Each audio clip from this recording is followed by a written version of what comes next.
Tristan from More Beer Than Barra Productions.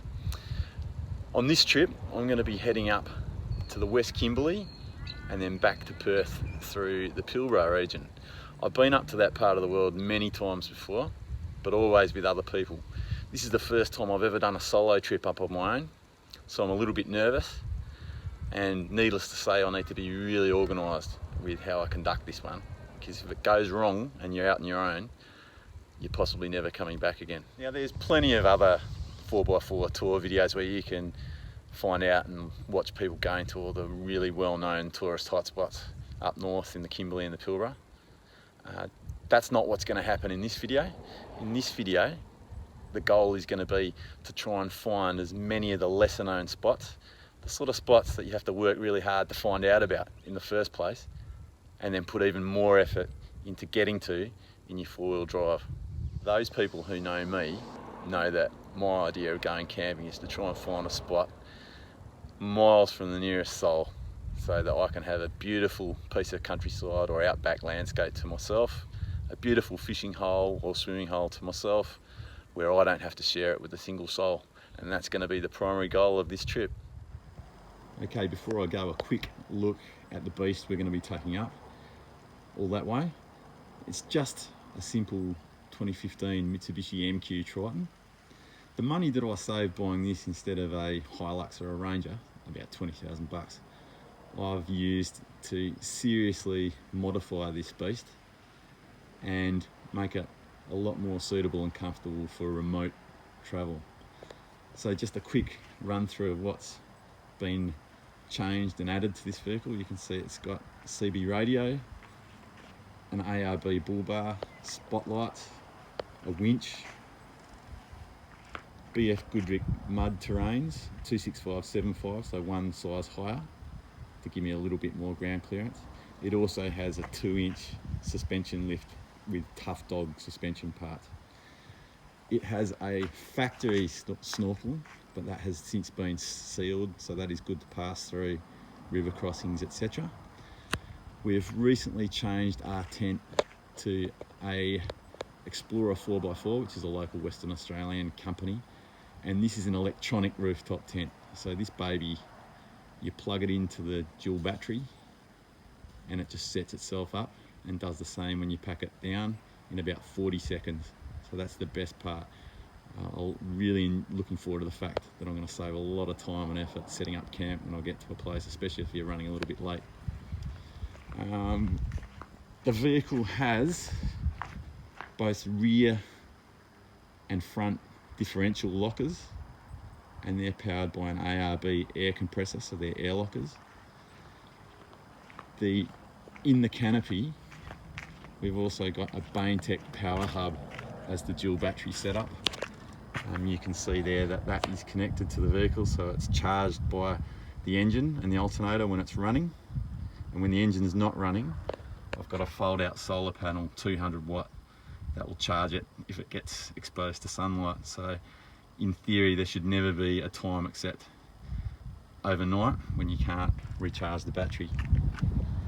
I'm carrying approximately 40 litres of extra diesel and 50 litres of water all up, and that's pretty important when you're going remote.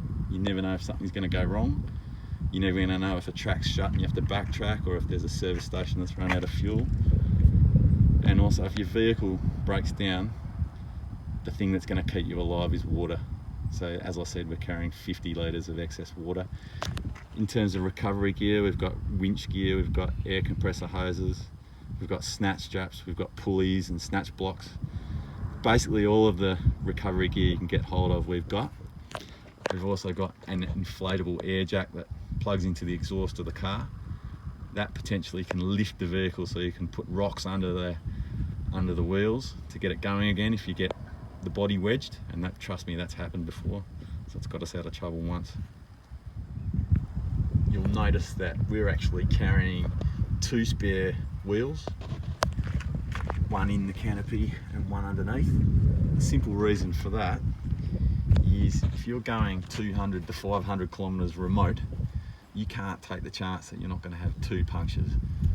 You get a second puncture and you've only got 1 spare wheel, unless you can repair that tyre, then you're stuck in the middle of nowhere. Just a quick look underneath the vehicle, and this is just to show you that the radiator, the majority of the engine bay and the transfer case were all protected by underbody armour, or bash plates as they're called in Australia. So the aim of this armour is just to give the most vital and vulnerable parts of the car a little bit of protection should we bottom out or hit something that I don't see. And we're going over some fairly rugged terrain on this trip. In addition to all these fancy modifications and all of this expensive recovery gear that I've spent a fortune on, the most important survival tactic I'm going to be using is common sense. So every time I set off on a new leg of this trip, I'm going to be letting at least 3 contacts know my intended destination, my intended pathway of travel, and my estimated time of arrival. And those contacts know that if they don't hear from me at the estimated time of arrival, they're going to notify the relevant authorities that I might be in trouble and need help. And finally, as we should, I'd like to take this opportunity to acknowledge the traditional owners and custodians of the various lands that I'm going to be travelling across. I'm very grateful to those people, and I completely respect their traditions and cultures. So thank you very much. There's no escaping the fact that to get to the West Kimberley from Perth, it's a bloody long drive. It takes the best part of 24 hours of solid driving and the best part of 2,500 kilometres that need to be covered. The journey up to the West Kimberley was fairly straightforward and uneventful. I drove solidly for 2 days to get there as quickly as I could, only stopping for sleep. The most exciting thing that happened on the drive up was following this dingo for about 1 kilometre, not too far from Marble Bar, so that was fairly exciting because I'd never seen a dingo in the wild before. Having driven for so long and for so far, when I got to the West Kimberley, I decided to relax and down tools for 2 days, and I spent 2 days and 2 nights at Bard Creek, just relaxing by the beach and fishing. So I didn't take any video footage there, but you can see some of the pictures I took. And beautiful Kimberley countryside, which is at the southern point of Cape Leveque, not too far north of Broome. And the best thing was, the fishing gods smiled upon me, and I caught a threadfin salmon, and a fairly decent size as well. So I didn't go hungry on this trip. And again, I knew I was up north by the pink skies at sunset, which were a joy to watch.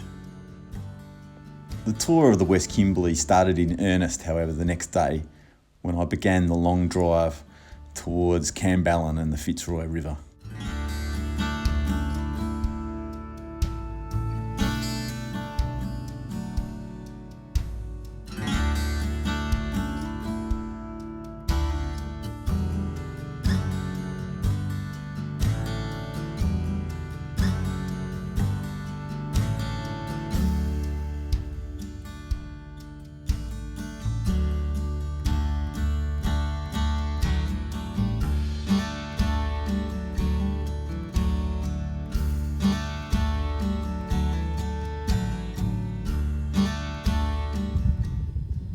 This is the Campbellon region of the West Kimberley, not too far from the Luma community.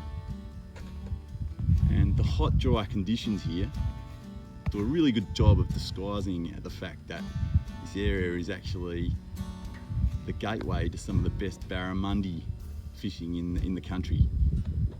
And these rugged conditions would tell you otherwise, but trust me on that. So we're about to hop in the 4B and head in for a couple of days camping and fishing at a secret spot on the Fitzroy.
Afternoon. So that's a wrap on the first full day of fishing on the Fitzroy River at Campbell, and today produced a 50 centimetre barramundi, a 40 centimetre barramundi and a catfish.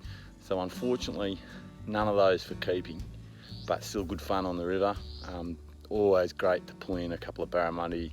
They're a really special fish, good fighting fish, and it's what we come up north for, or a lot of us do anyway. So from me today, that's it. I'm off to sit around the campfire and have a few beers and ponder upon the day, and we'll see you at the next camping / fishing hole. All the best, see you soon.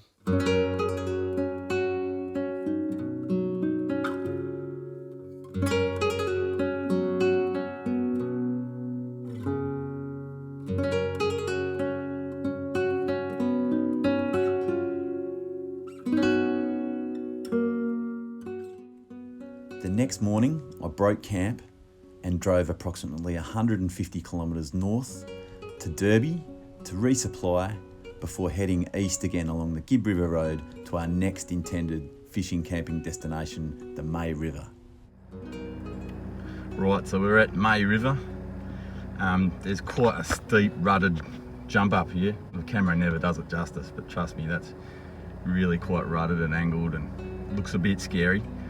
However, if I can get past that, there's some really nice camping and fishing spots along the Mae River a bit further up.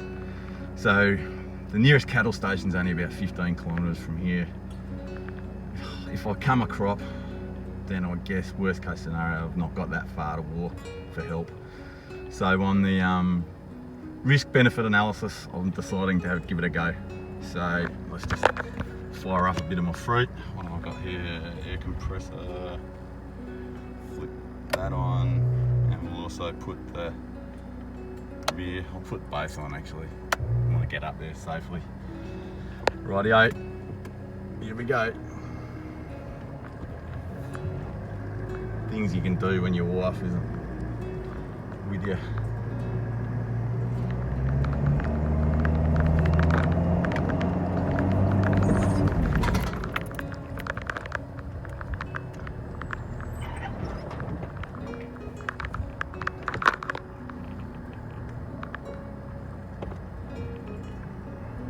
Need a bit of momentum to get up that.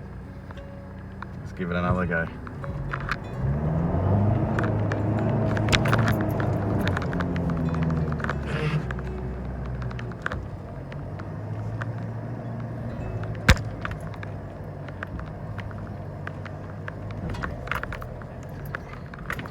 Righto, that's the worst of it. Hopefully should be a fairly straightforward drive to I suppose, folks, if I really wanted to be a bit more sensible, then I could have let the air pressure in my tyres down a bit, but I couldn't be asked. I don't think many people have come down this track for a while.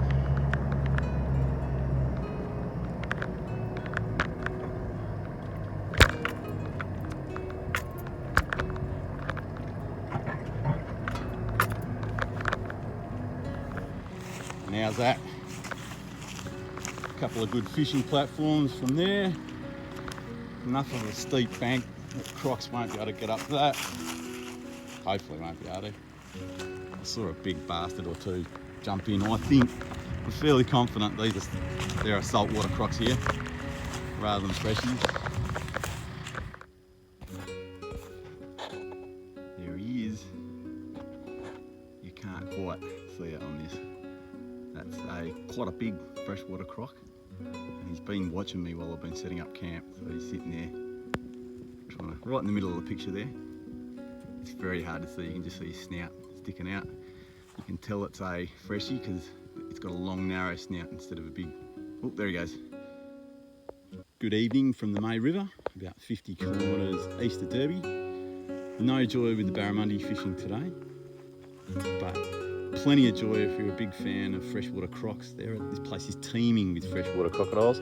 I've seen about 5 or 6 ones, and not little ones, really big ones, 3 to 4 metres.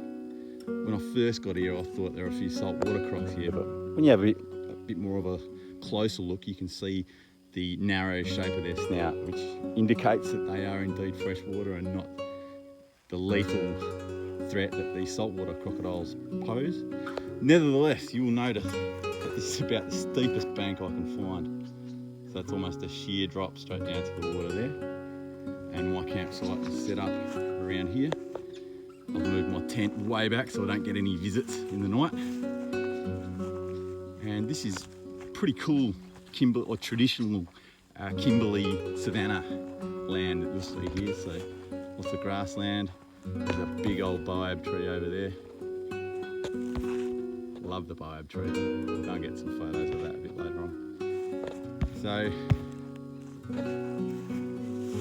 this is home for tonight. Tomorrow we'll probably head downstream towards the mouth of the Mae River and have a look at that and see if the fishing's any better there. But I'm going to enjoy the croc show for the rest of the evening. Every time I try to photo them, they get away too quickly. They almost know that I'm about to take a photo of them and they dive. So hopefully I can get one or two in the morning. In fact, you can see one there just hiding underneath. He's quite big as well. Just hiding underneath the log there.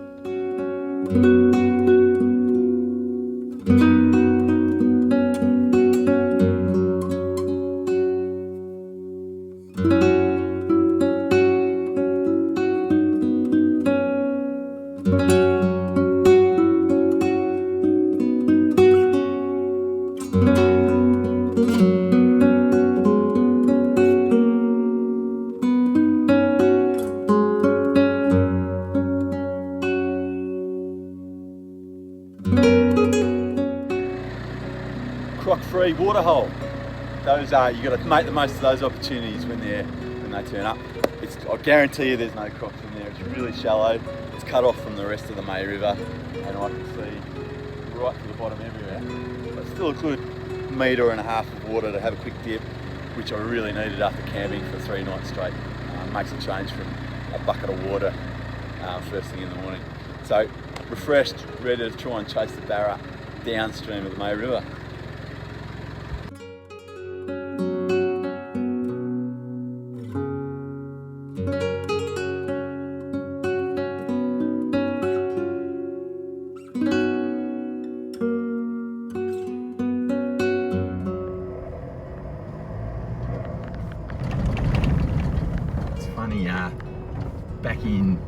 Back in the late wet season, I came up here with my wife and we tried to follow this track down towards the mouth of the Mae River. And back then, this whole track was just so muddy and so boggy that we ended up giving up. Completely different story now in the dry season. The track is completely dry.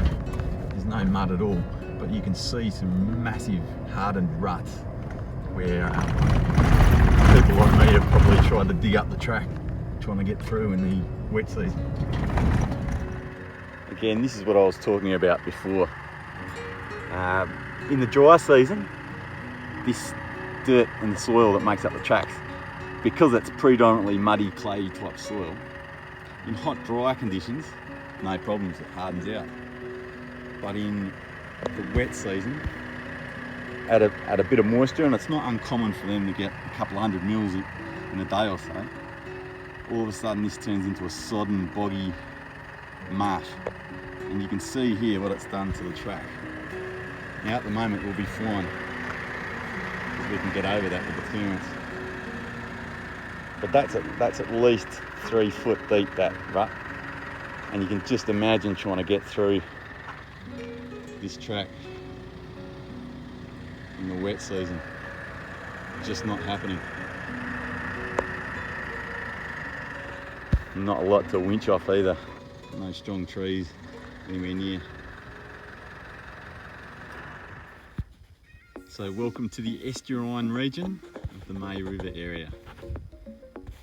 And it's backing on to Meter Station. And it's not that far from Derby, probably about, as the crow flies, we're probably only 20-30 kilometres from Derby. It's longer to get here because you've got to go around the station and in through the back. Anyway, being estuarine conditions, we're in the home of the dreaded saltwater crocodile. I'm secretly hoping to see one, but I haven't seen any yet. There are a lot of eel-like creatures in the water, like literally loads, and it's low tide at the moment, so the fishing's been really slow this morning. Haven't had a hit yet after a couple of hours. So time to stop for lunch and have a cuppa and a sandwich. Now this potentially was a campsite for the night, but one thing that scares me even more than saltwater crocodiles are sandflies. And given the mud and the tides and the tidal flat and their estuarine conditions, I'm just dreading that there might be an influx of sandflies just as the sun starts going down. When it's too late to do anything about it, it's too late to move camp. So undecided yet. I'm still thinking I might go back to the freshwater section of the Mae River where I camped last night, because I know that it's good fresh water and it's good camping conditions. But we'll see. It's definitely going to stick around here for another 3 or 4 hours. I'm hoping the tide will come back in and bring some big juicy barra with them. Okay, time for lunch.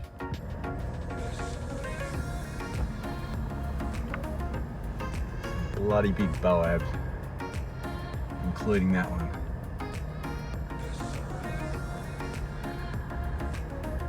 These are some of the biggest ones I've seen. Literally a boab forest.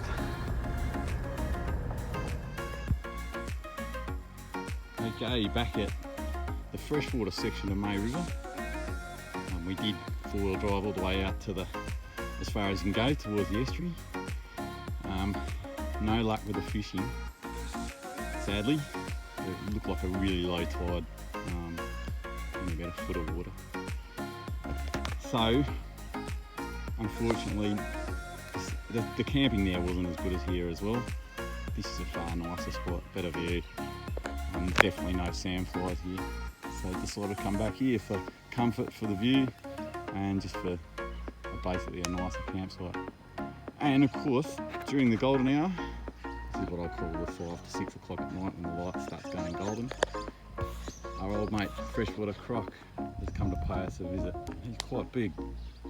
He must be about 4 metres, that one. I don't know if you can see his centre picture now. Really quite big, that one. I can't get much closer without falling down this edge, but there you go. I'd say he's 3 metres. Quite fat as well, but again, long thin snout. So that's how you know that they're relatively safe. Although I certainly wouldn't be jumping in there, that's for sure. And he's not the only one. If you look there, there's another one floating, middle picture there. Can't get much further in.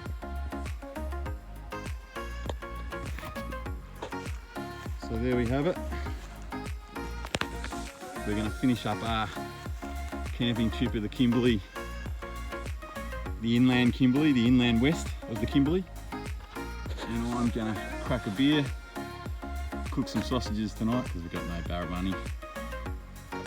And just feel really grateful that we've been able to spend some time in a place like this.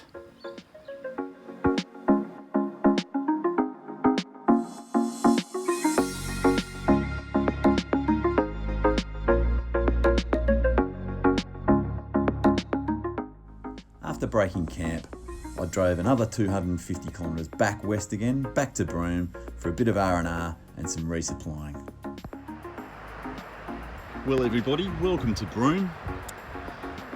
Broome is a peak tourist town, especially at this time of year in July, as many of the southern Australians come up here to escape their winter. And if I wanted to this morning, I could have taken you to Cable Beach and jostled shoulder to shoulder with all of the European and British backpackers who have made their way there. Cable Beach is absolutely packed this morning, I imagine, being a Sunday. But I thought instead, and those of you who know me will know that that's not my style, I thought instead I'd take you around the tracks that lead around the back of Gantown Point, past the racecourse, towards the port. And it's not too hard to find a beach all to yourself, even in a really busy, bustling tourist town like Broome in peak season.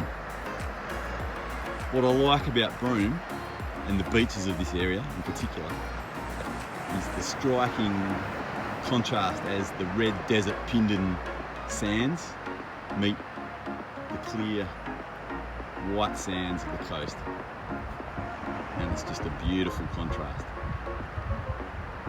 The other thing I like about this area, he says as he tries not to fall down the cliff, are the layered rainbow-like colours of the sandstone that make up the cliffs and rocky outcrops of this area. I'll try and get some photos a bit later on, especially the ones that have been a bit wet. The colours are a bit more pronounced.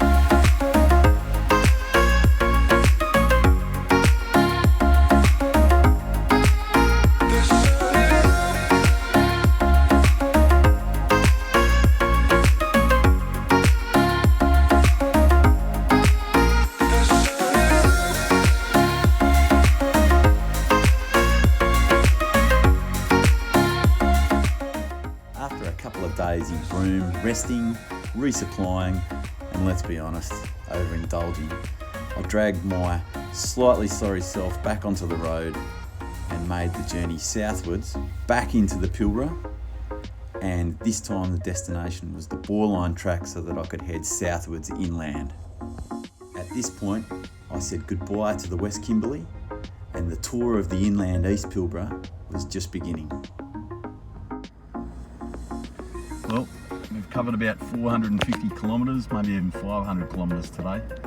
We left Broome early this morning, straight down the Great Northern Highway, and then pretty close to Pardue Roadhouse, we've turned south on a track called the Waterholes track, and we're slowly making our way back towards the DeGraw River in a place called Pool, which is where I'm thinking I'll stop for the night tonight. I'll stop there on the way up, and I think it's one of the nicest spots I've seen in these parts, especially for a quick stopover. The giveaway that we're in the Pilbara now are those outcrops in the back there. You're going to start to see a lot of those, plus the red dirt and the red dirt roads. So I'll try and get some footage of that as we approach camp.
Spectacular Pilbara scenery,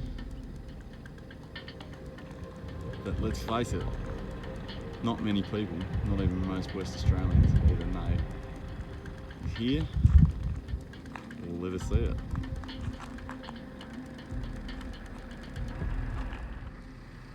Even in these pretty dry, arid Pilbara conditions, in the middle of the dry season, if you explore up and down the riverbeds, you'll still usually find little pools of water left over, and these potentially save people's life in an emergency situation. So it's good to know, just good to be aware that the riverbeds often do have pools of water hidden along their banks. Well, this is the DeGraw River, not probably about 100 kilometres north of Marble Bar. And there's not much water in it, to be honest. It's pretty much dried up. But I figure that if I follow this track along the bank, we may yet discover a few pools of water. That's my theory anyway.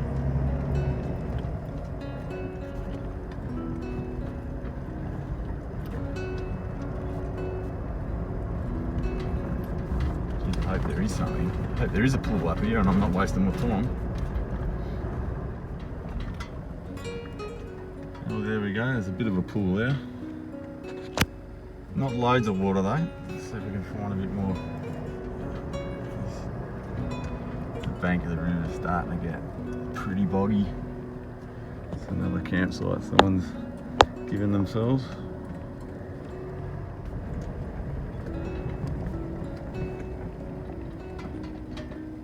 Beautiful.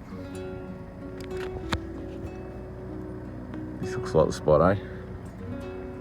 Fantastic.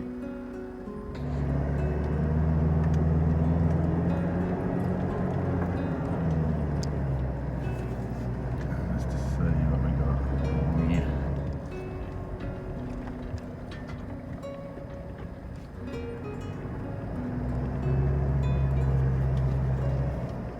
It's getting pretty tight.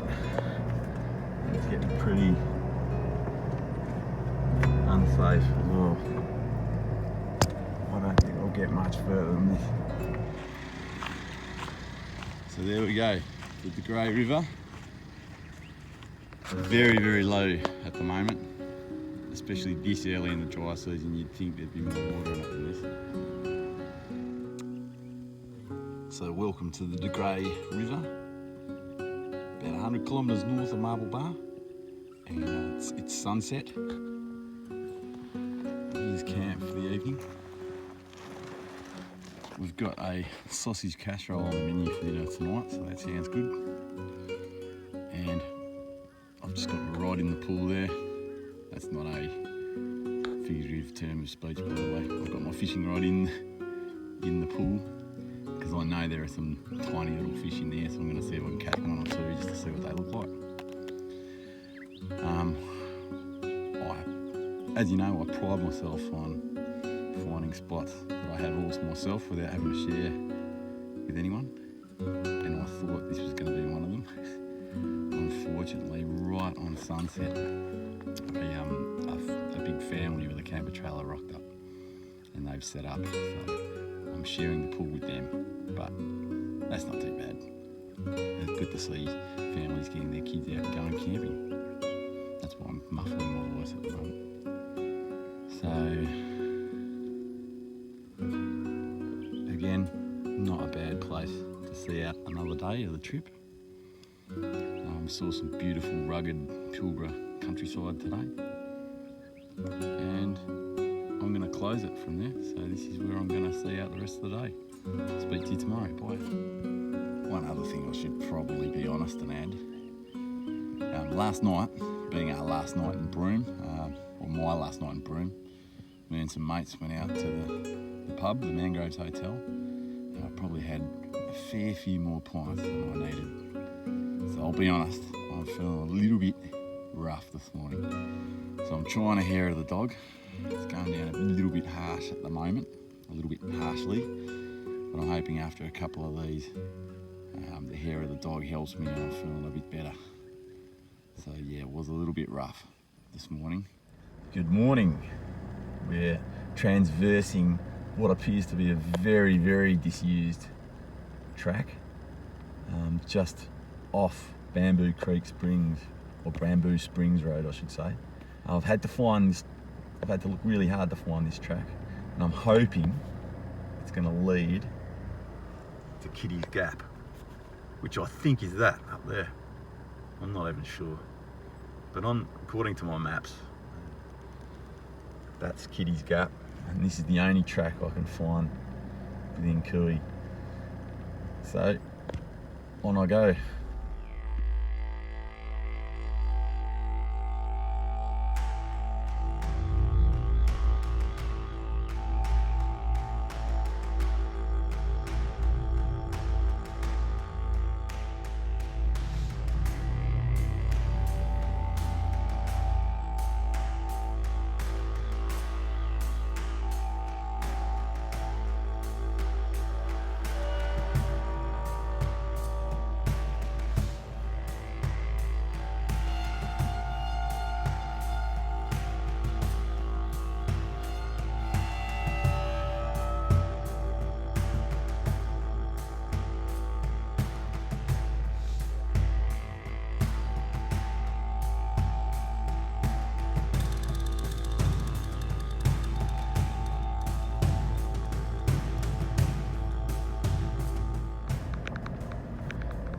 Creek bed there that obviously leads from the gap, so there must be some rock pools in the gap that collect water, and then in the wet season send it outwards via that creek. You can see the white gums there growing.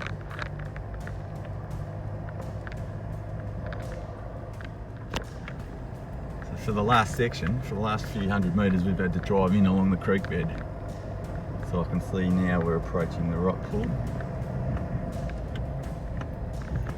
I'll tell you what, it's fairly spectacular. And there seems to be a fair bit of water in the pool down there.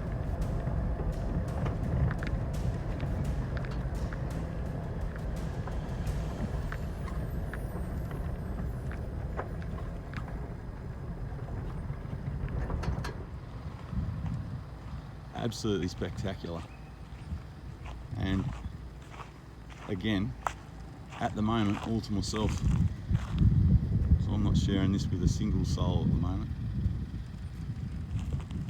It's only early in the morning. Just wondering whether I want to stick around and camp here. Because I'll tell you what, it's pretty special.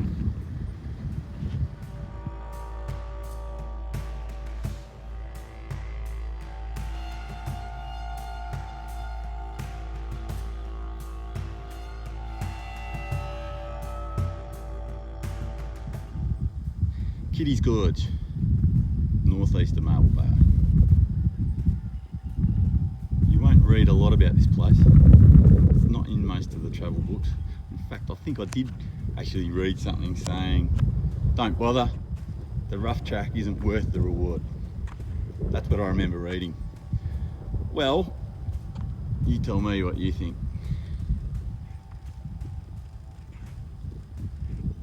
I don't know how often people get a chance to have a rock hole, water hole in a gorge in the middle of the desert all to themselves.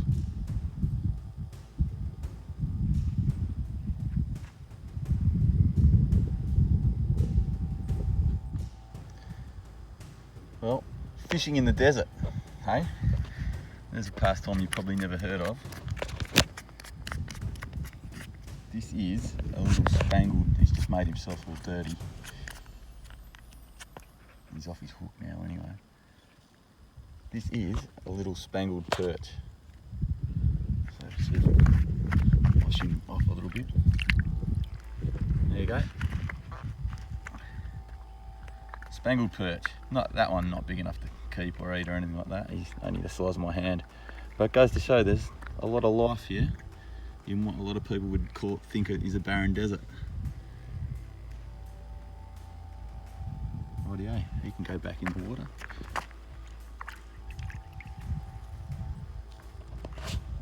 If you were ever wondering about the name Marble Bar and why this region was called the Marble Bar region, The origins of that name basically come from the fact that when Europeans first arrived in this region, they saw this layered, stripy, polished, marbly type surface, and they assumed it was marble, and hence the name Marble Bar. What it actually is jasper, I think. I can check that for you and let you know later. But the cool thing about this rock is that when you pour a bit of water over it, the colours really come out and it looks really spectacular. I'm going to give that a go now. Have a look at that. Amazing colours.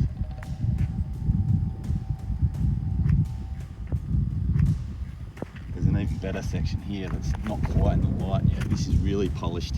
So let's put a bit of water on that. Look at those colours. Spectacular. So there you go. That's why it's called the Marble Bar region. Fascinating stuff. Well, I'm going to make one of the toughest decisions I had to make on this camp, and I'm going to tear myself away from this spectacular, awesome spot that I have all to myself. The distances in the Pilbara are pretty massive, so I've got a lot of ground to cover if I want to make my goal at the moment, which is State of Origin at a pub somewhere on Wednesday night. So the trade-off of that is I'm going to have to leave this awesome spot, but I promise you I'll be back here, and I'll be back here for a couple of days next time. Possibly the best campsite I've ever seen in Western Australia. So farewell to Kitty's Gorge. Don't believe what you hear about this place. It's spectacular. It's well worth the effort to get here. You've got to be organised. You've got to have your vehicle prep done, but well worth it. A real privilege to be here.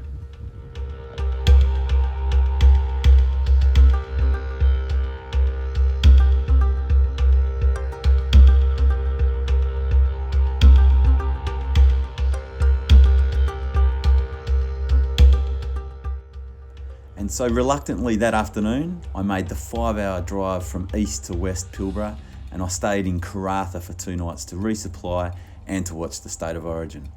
The following day, I made a drive along the Rio Tinto rail access road southwards into this vast expanse of land you're looking at now, and towards the southwestern Pilbara town of Pannawonica. Righto, so after a couple of days in Karratha and all the resupplying done, a bit of rest, and of course the State of Origin and watching New South Wales go back to back, I'm now back on the road again, and this time we're travelling the Rio Tinto access road towards Pannawonica and seeing what sort of scenery we come across on the way. So you need a permit to take that road. It's an online permit. You complete an assessment after doing a course.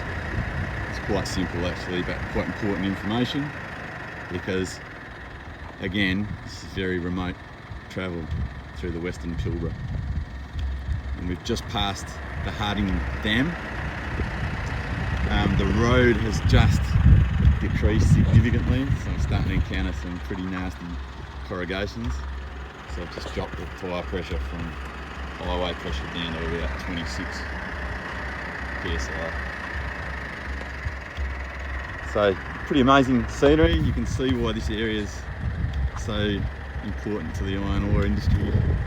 The red rocks making spectacular formations on the scenery, covered in the green spinifex tinge.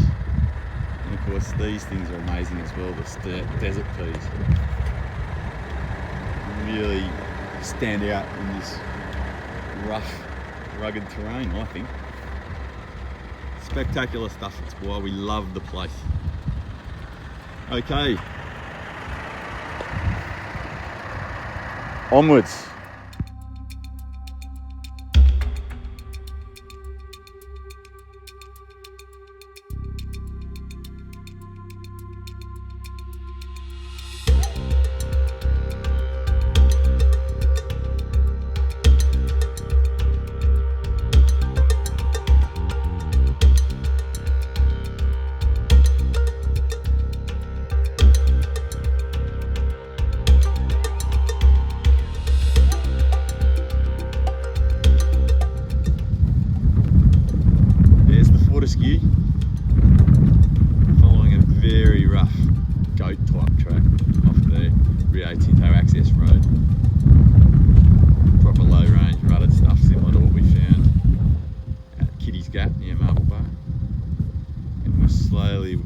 way towards what looks like a large water pool, and that will be the Fortescue River. You can see a number of gorges down there. Okay, so here comes a very rough, steep, rutted descent towards the bank of the Fortescue. I've tried this track once before, about a year ago, and I don't think you can actually get right to the water's edge, but I'm going to find somewhere as close to. There's quite a large body of water up there. Again, I don't think we'll get that close to it. This is the only way down, which I'm really not excited about. Actually, it's not as bad as it was last time. Whoa.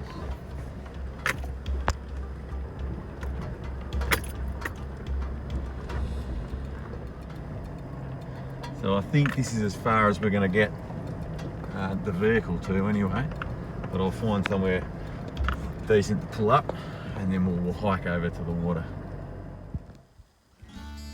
I can't tell you what this gorge is called, but it's definitely on the Fortescue River, and it's about,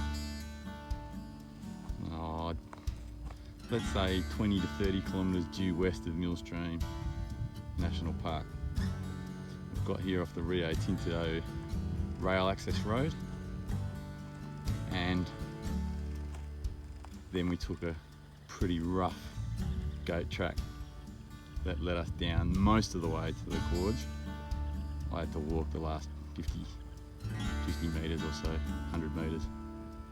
I can't get a car to the bank, but there's a decent place to camp should I choose to, about 50 to 100 metres back from the water.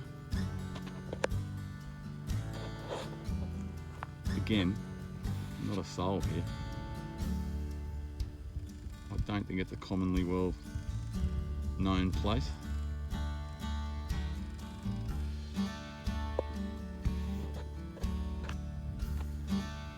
A little bit like Caroline Gorge, a little bit.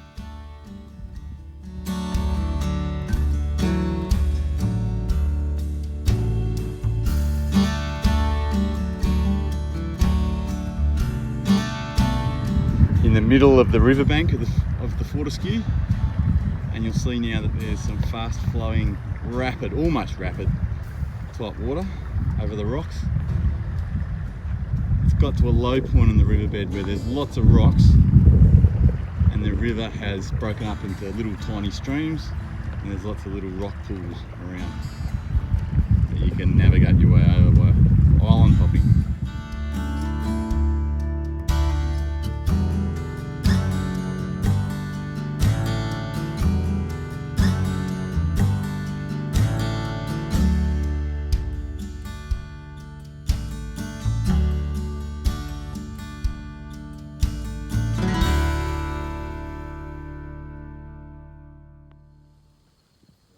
Sadly, my last night in the Pilbara, but what a place for it.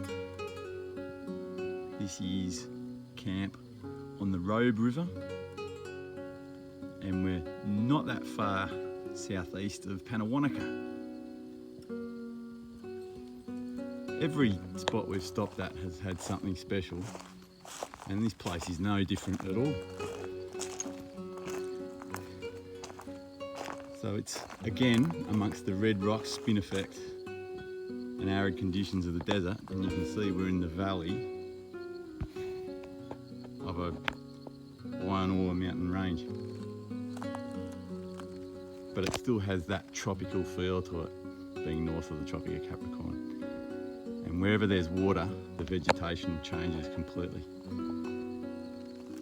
Not a lot of water left in the Broome River. There's a few pools along the river. There's a few little fish in there that I've got my fishing rod in to try and get hold of. Unfortunately, today is an overcast day, not a lot of light, because I imagine that those rocks up there would be turning a spectacularly golden colour. Unfortunately, I can't capture much of it.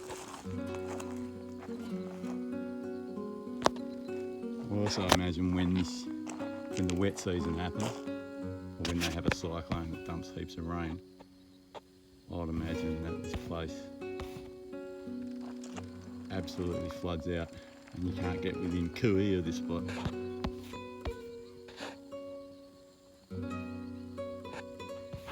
The last kilometre to get into this campsite was basically this sort of stuff.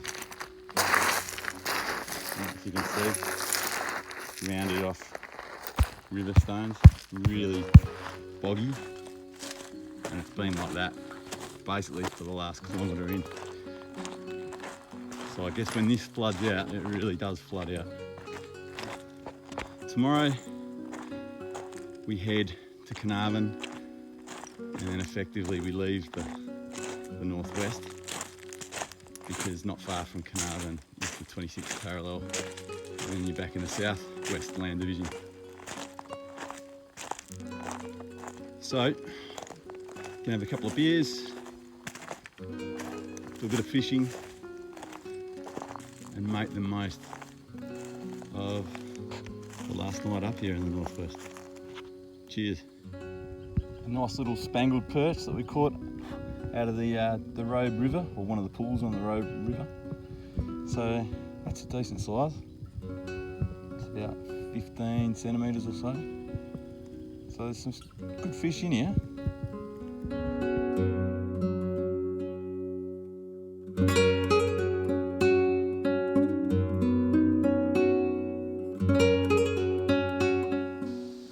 So the last morning in the Pilbara, just about to break camp. Just letting the last embers of the fire die out. And we're probably going to be gone before true dawn.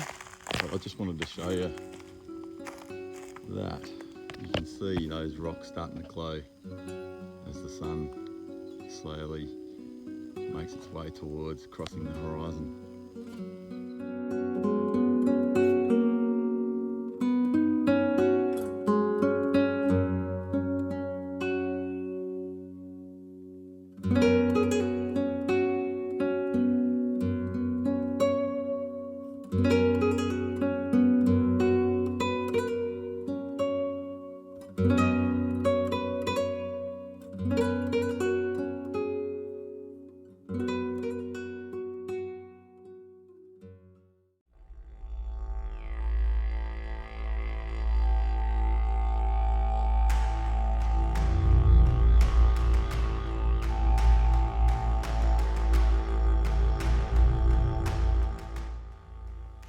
So as I do every time I begin the long trek home from the Pilbara in the northwest, I start planning as I'm driving my next trip, and I start running through in my head all the different campsites that I've seen, all of the different campsites that I want to get back to on my next trip. And by the time I'm home again, I've usually got a good idea of a basic plan for the next trip up north that I want to make. So that's the end of this trip, my solo trip to the West Kimberley and the Pilbara in the dry season of 2019. Thank you very much for those of you who could be bothered watching right through to the end. I'd like to thank everyone who supported me with this trip.